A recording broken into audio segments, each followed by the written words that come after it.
This is Lance Lang for VFW 1405. This is my week 4 project review.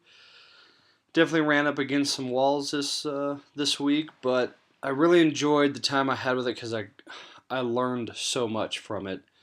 Things that I didn't pick up in week 2. Week 2 I didn't have a lot of time to really trial and error and get things figured out. This time I had more time with that, and I did actually have a lot of fun with it. I have my app.js, I have my launch page, which is my main page here, with all of my logic and a gallery with the images that I use the URL, the window URL function that we learned this week. So I was really able to pull. I learned this time finally to be able to pull with using JSON data. Pull these up into rows, into table views. And I used buttons this time, and I really grasped the navigation window as well. So here's my code, and with multiple navigation windows.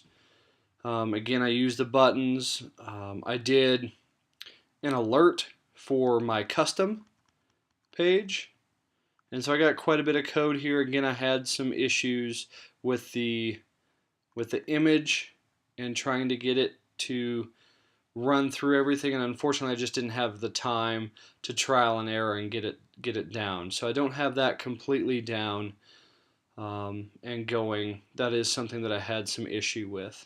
I'll go ahead and run it.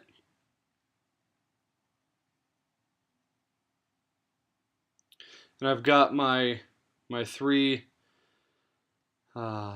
buttons here on my main launch page, and you can go to gallery. I just didn't get it to get this button to work for me. I spent some time on it, but I did get the navigation windows to go. That was a big thing for me, was learning that and grasping those that logic and grasping the logic to run the JSON data.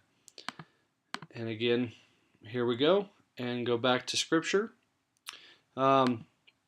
Again, I learned to run this, and I had buttons, and I used an alert as well. So here's my last one, and a little alert there. Again, I had a lot of fun with it. With the time I had, I'm glad that I had a little more time to figure out some of that logic. Thank you, and have a good night.